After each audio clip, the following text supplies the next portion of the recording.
everybody, what's up? It's Live with April Diamond here on Hey Vegas TV. It's so great to be back here in the Vegas TV studios, and I have a very special guest here today, a Las Vegas local. You guys didn't know that he was living here in your town. Give it up for Geno Segars. Woo! I'm going to do my own round of applause. How you doing? I'm well, April. Thank you for asking. I am so excited that you're here. No, I'm even more excited if that's even possible. So you and I met through a mutual friend. Yes. And then I did a little research on you to find out, what you had done, because our friend Elijah, he said that you had done some voiceover and a few other things. But you've been on Yellowstone. Yeah. You've been in multiple video games, and you're a speaker. Yes. You've also been, I think it was Disney's Teen Wolf. Was that it? No, that was MTV's Teen Wolf. MTV's. Yeah. Okay, sorry. Yeah. MTV Teen Wolf. And I mean, multiple things. Mm-hmm. And now you're a Las Vegas local. Yes, we made the move, my wife and I, about 3 years ago. And we were excited to sort of get out of the hustle bustle of LA.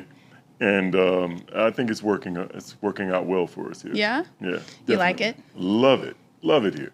There are a lot of, it seems like there are quite a few LA transplants out here. Yes.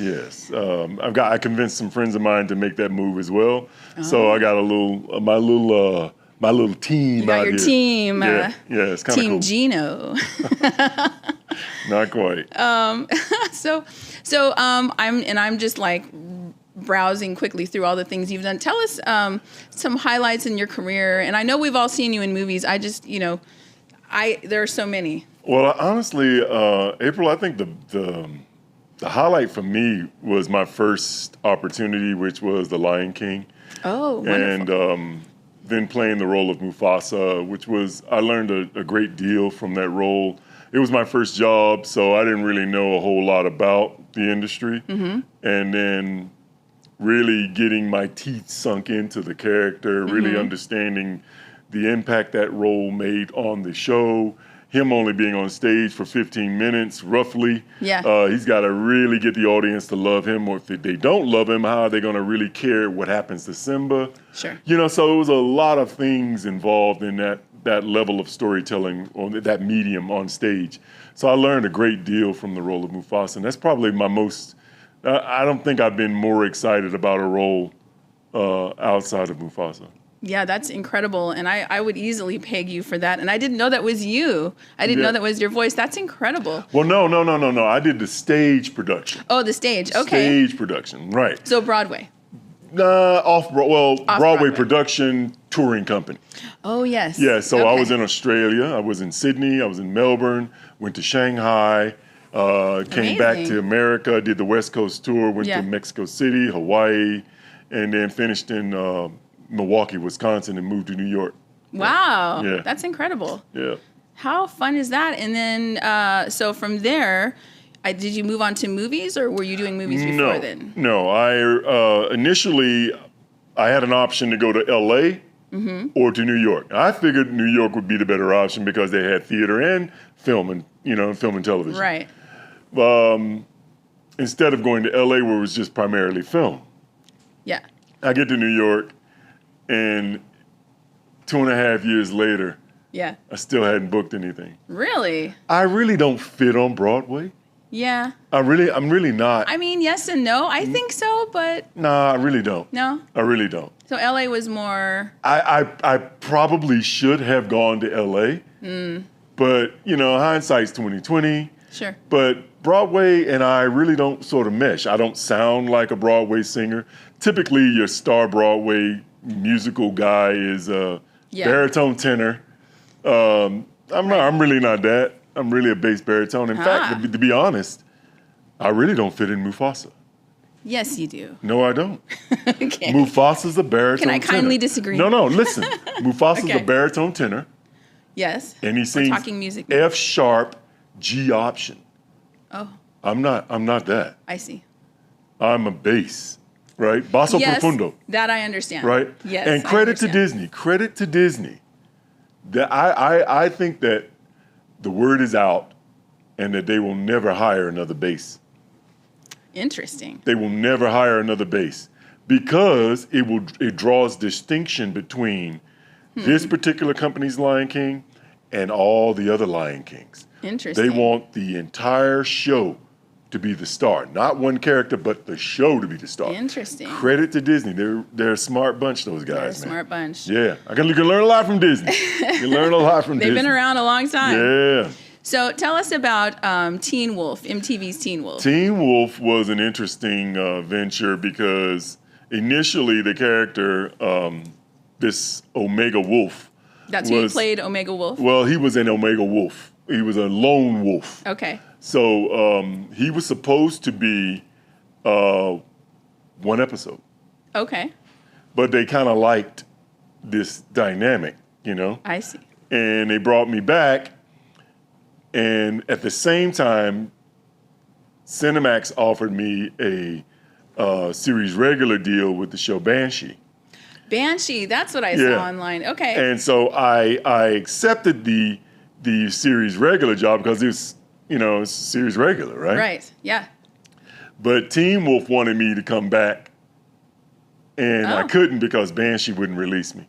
You're so popular. At that time. Yeah, but that's incredible. But it just, I don't know. I enjoyed Banshee. Don't get me wrong, but I really did enjoy Teen Wolf. Nice. I really had a great time with That was Teen a Wolf. really popular show. Oh man, they made me my own teeth, and Wow. dude, I was excited about. Did you get to keep the teeth? No, of course not. No, of course not. That's amazing. That's incredible. And then you have done some martial arts type movies, right? Or done martial arts in movies? Yeah, I do my own. It's kind of hard to find a stunt double for me. Right. So I have to do my own fight choreography a lot of the times. There are some big guys, but they go really fast. Right. You know what I mean? They go really fast. The bigger guys are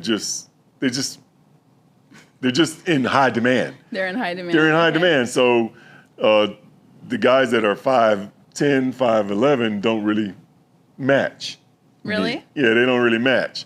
So I had to do my own fight choreography. I have to do all my own running. I have to do all my own. So you create your own martial arts type choreography for whatever role? No. I worked with the stunt coordinator. Oh, I see. Yeah, the stunt coordinators, they basically design and set up the fight, the choreography for the fight. It's really a dance. Yeah. It's really not nobody gets hurt, in a perfect world. Sure. But it's just really a dance. It's an interesting question. I have a good friend. He's a stunt coordinator. His name is Dewey Beck. Do you know him? Dewey Beck. You probably know him. I might know him if I saw him. Yeah. He sounds familiar. He does a lot of films. He does a lot of martial arts films. But that's interesting. And what I saw from some of the clips on your IMDb, you were doing some. Was there like an Indian or native looking? That's the character Chayton Littlestone. Chayton Littlestone. Okay. He's from the show Banshee. Oh, that's Banshee. Yeah, Okay, got you. He's fully tatted and tatted all over his head. I see. And to be honest, I don't have a tattoo. So they put the tattoos on They you? basically put them all on me, and 4 hours later, I'm this intimidating, scary. You looked scary in the videos I saw online. I was like, wow, he's really scary. But you're such a nice guy in person. It's always like that, right? It's always like that. They get the nice guys to play the mean roles. Our mutual friend hates the idea of me playing mean guys. Really? Yeah, he hates it. Yeah, our friend Elijah, he is a writer, and I think you guys are working on something, but he really wants to make you like a happy person in a fairy tale story. And I'm like, after all of this martial arts and these big scary roles, that'll be interesting though. Yeah. That's Elijah though. Yeah, it is. So let's see. You've done. So you also talked about doing the video games and that sort of thing, and voiceover. Like, how did you seek out video games? Did they seek you out because of your roles? How does that work? What's interesting is in the voiceover world, it sort of brings all of that together. Okay. So, like, you have, of course, voiceover, commercial voiceover, series animation, feature animation, and now you have what's mocap and then voiceover. Right. So it all comes together under one umbrella. Oh, interesting. Okay, so your agent pitches you for these different things, and then you decide what you want to do, or. Well, typically you'll have a voiceover agent. Yeah. And they primarily work on voiceover or voiceover roles. then you have a theatrical agent, and they work on movie, television, film. But it kind of blends together when you have a film like Avatar. That's voiceover. Yes. And mocap. Motion capture, yes. Which agent gets that deal? It's kind of tricky. It's kind of tricky in there because it's a movie, but it's actually a mocap. Yeah. You know what I mean? Yeah. So for people to understand mocap, it's motion capture. Yes. And I have a friend who's a filmmaker, and I one time followed him around a park somewhere in Manhattan Beach in Los Angeles, and he put on his suit and he was jumping around like a weirdo in the middle of the night at this park. I go, "What are you doing?" He goes, "This is motion capture for my movie." And I'm like, people think you're crazy because they have no idea what's going on, right? Yeah. He doesn't have a studio, so he decided to take it out, into the park and do it. Yeah. So have you ever had to do, you did motion capture, so do you go and do your motions as the character in the studios, or? Well, typically they'll have a setup with like thousands of cameras in a gymnasium. Nice. And so they set up the world inside this gymnasium. Like if it's a room, there's a door with all these little markers on it. Yeah. So I'm in there with my markers, so I'll go up and walk up to the door. And as I'm walking up to the door, they're building the world around me in the interesting in the center where the control center where everything is, and they're just basically plugging and playing.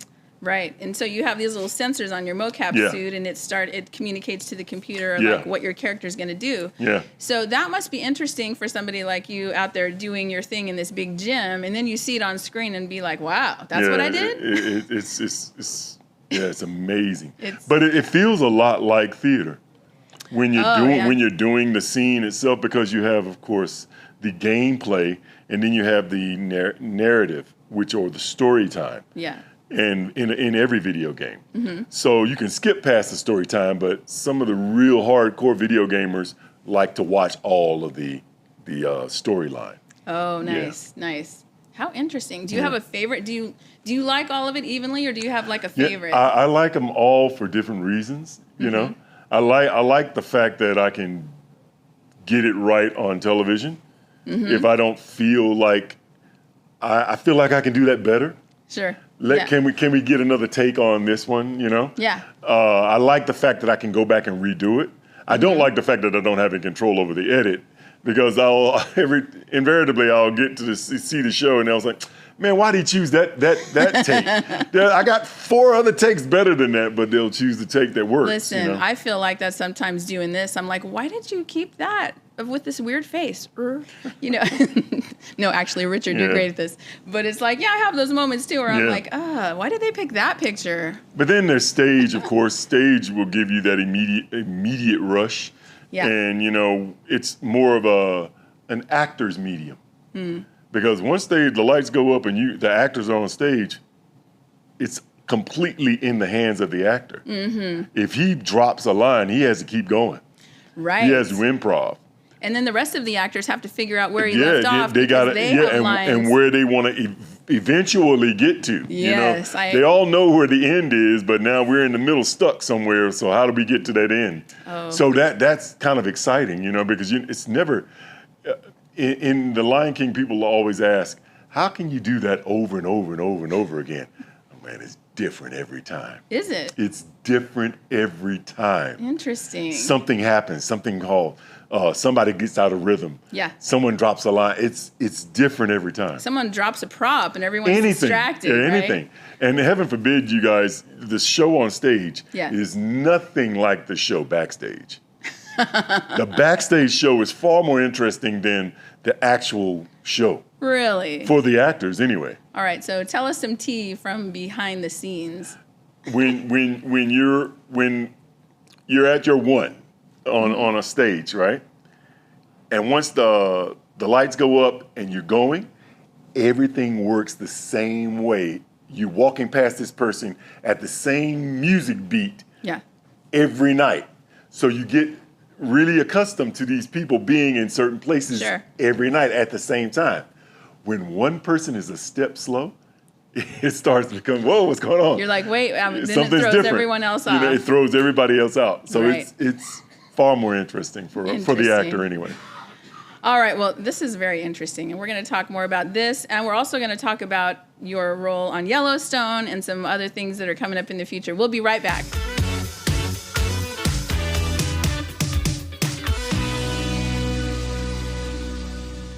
Hey Vegas! Celebrate every day in style at the Composer's Room. From live music to comedy shows, we've got entertainment that'll give you that Las Vegas vibe. Our tavern serves the best drinks in Vegas. Whether you're a cocktail connoisseur or a beer buff, our bartenders got you covered. And let's not forget about the food. Our culinary delights are sure to tantalize your taste buds. Come for the entertainment and stay for the food. Reserve your visit to the Composer's Room today and start celebrating Las Vegas our way.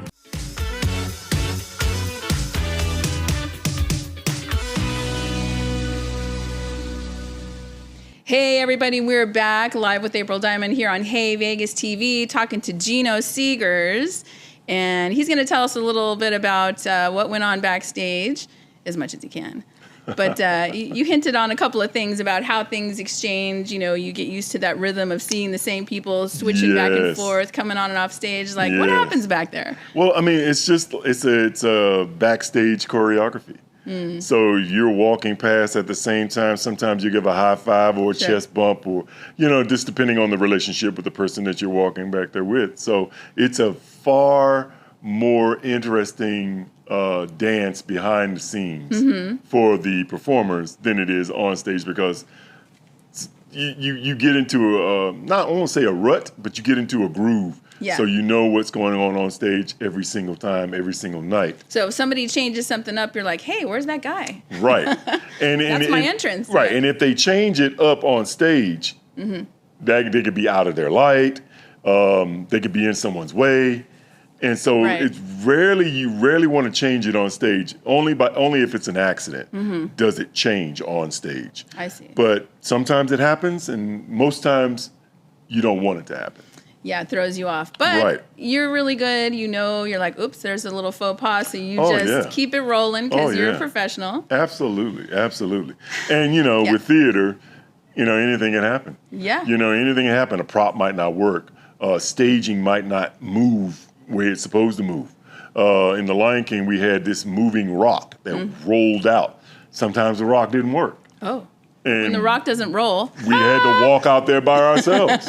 We had to walk out there by ourselves and try to walk the same path that the rock would take. So you have to kind of make it up. You got to make it up. Got to keep going, because the show must go on. The show must go on. Yeah. That's right. Well, you know, as a professional actor and voice actor, everything that you do, like that's sort of something you got to keep in the equation when you're doing these things. You know, if something doesn't go right, doesn't go perfect, you just keep on going. Absolutely. Like me, when my hair goes over there, I just gonna put it back here and keep talking. But I mean, if you really think about it, it's all a show.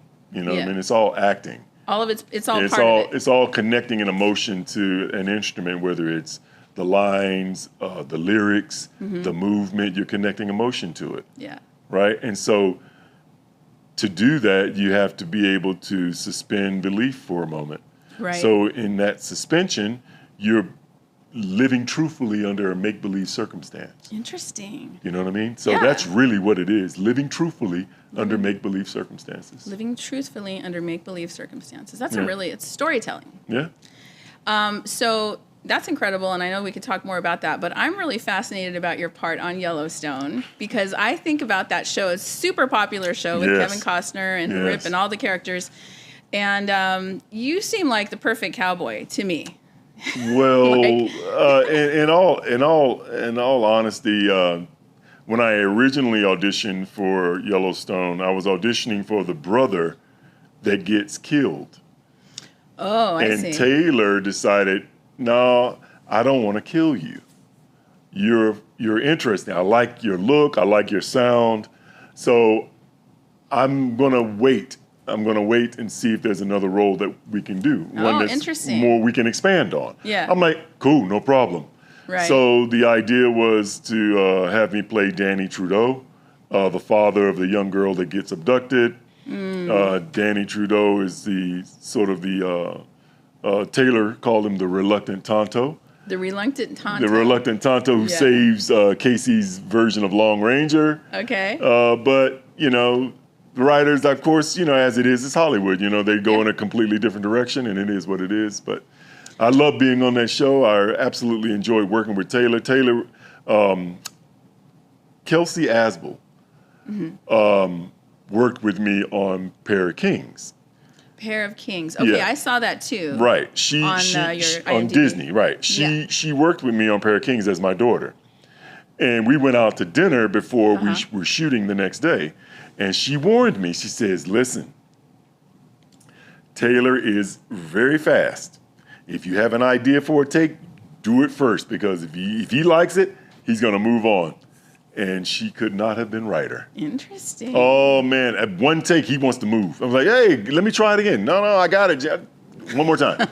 He wants to move. And once he's got what in his vision, once he's got what he wants, he's moving on. He's not playing around. Interesting. No, he's not playing around. Yeah. Yeah, I love that about him, though. Yeah, that's a challenge. Like you want to meet the standard, right? You want to like get to that point where you're like, okay, yeah, I can do that. Yeah. And that's easy. Like that. So you went in there and you gave him that scene. You gave him that that whole the first time. First time, but then if I wanted to try something different, I tried my favorite idea. I would try it first, and then he would, we'd 1-2 takes, and it was over. Nice. He wasn't, this is the fastest director I've ever worked with. Interesting. Well, at least he keeps it moving. Oh, moving. And I think we should have you back, but have you back with the cowboy hat and the whole thing. And I'm pretty sure Yellowstone will be calling you back. But I think that is over. That TV show is over. I'm not sure. Or are they doing another season? Yeah. I'm not sure. They might be getting another season, but I don't know that Danny will come back. I don't know. I hope so. He should come back. Yeah, bring Danny back. I'll Danny back. Yeah, I'll be some T-shirts and hats saying "Bring Danny back." Yeah, I like that. We'll start the hashtag "Bring Danny back." And you got your big 10-gallon hat at home or something? I'll find me one. Oh yeah. Well, this is Vegas. There's all kinds of cowboy hats, all kinds of hats. Yes. Yeah. So what is next for you in our last few seconds here? What's next for you? Well, I'm looking forward to working more in motion capture. Oh, nice. I'm really working out hard and trying to work on my flexibility so that I can offer more to the role of a motion capture, because I really do enjoy mocap. I went to Serbia a few years ago to do a scan on my face. Oh, interesting. For the role of Hikaru in Horizon Forbidden West, and I really sort of got kind of addicted to the whole process. Sure. I really enjoy doing mocap. So I'm working with my team now to try to get me into more motion capture. But the whole SAG after strike with voiceover and mocap and all of that, video gamers. Right, and the gaming thing. Yeah, so fingers crossed. Yeah, fingers crossed that'll come to a close and we can come to terms and move forward and get to work. Yeah. Well, there's so much more to talk about in the video gaming stuff that you were telling me about, because he does a lot of that. But we'll have you back again soon here. And it's been a pleasure talking with you, Geno. Geno Segars, everybody. You can Google him. You can IMDb. You'll see all the things he's done. Check out his movies. And maybe one day we'll see you in Yellowstone. I hope. Fingers crossed. Thank you, Geno, for being with us. I really appreciate it. Thank you, beautiful. You're the best. Bye-bye now. Thanks for watching, you guys. It's Live with April Diamond here on Hey Vegas TV, and we will see you next time. Thanks for watching.